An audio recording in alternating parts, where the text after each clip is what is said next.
"Ah!" I screamed in agony as my skin skiddled like burning paper. I felt fire tearing through my flesh. Then everything went black.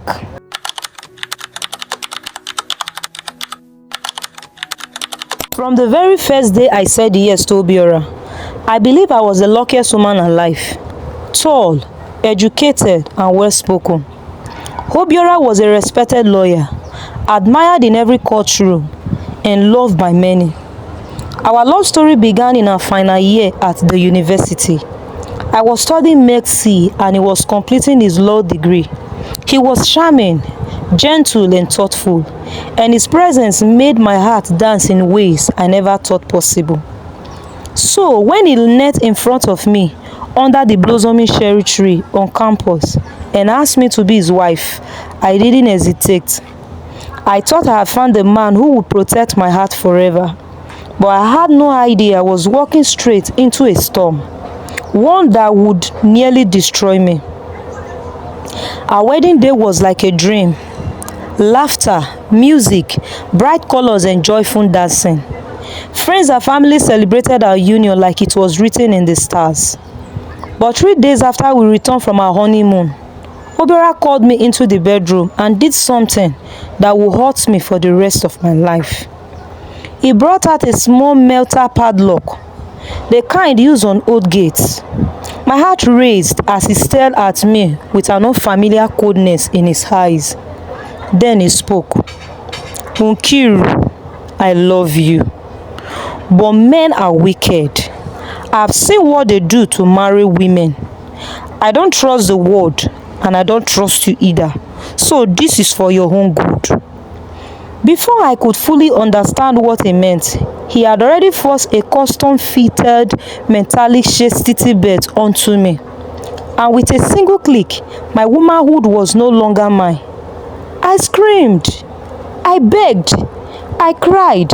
But all he said was, "This is what it takes to keep a marriage faithful." From that day, Obiora would unlock me only at night, then lock me up again at dawn.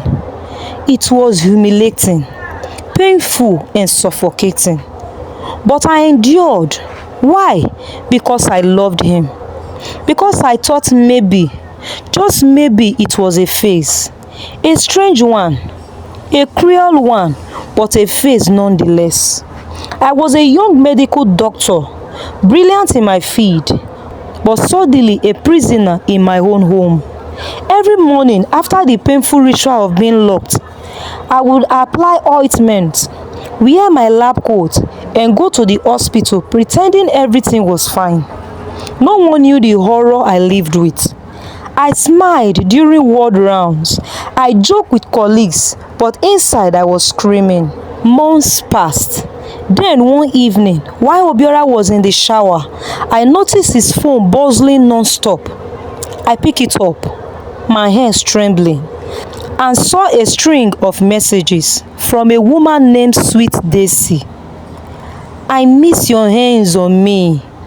Your wife is so clueless. Can't wait for us to be together forever." My heart sank. The man who locked me up to protect our marriage was out there giving himself freely to another woman. I confronted him. He laughed in my face and accused me of paranoia. He even said I was looking for excuses to cheat. I should have left, but I didn't, until the day everything changed. It was a rainy Saturday morning. I had just finished cooking his favorite meal, bitter leaf soup and pounded yam.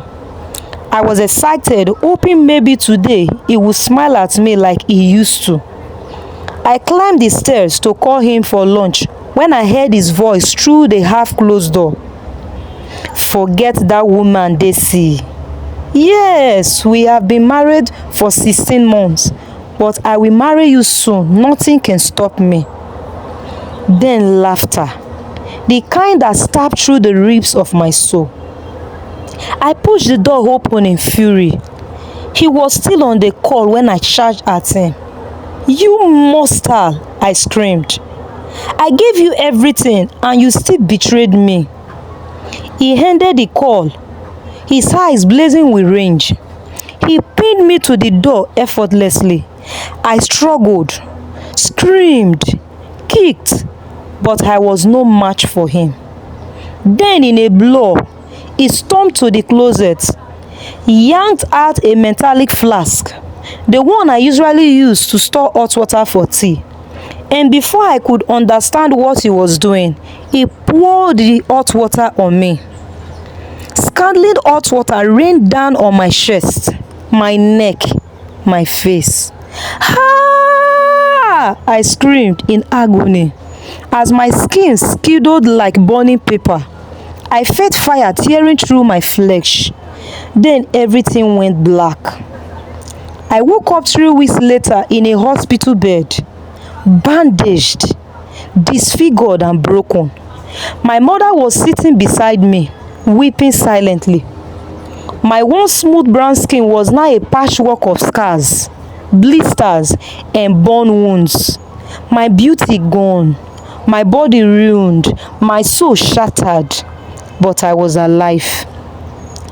And Obiora, he vanished, flew the town, no one could find him. His law firm disowned him. His friends cut ties. None of that mattered to me anymore.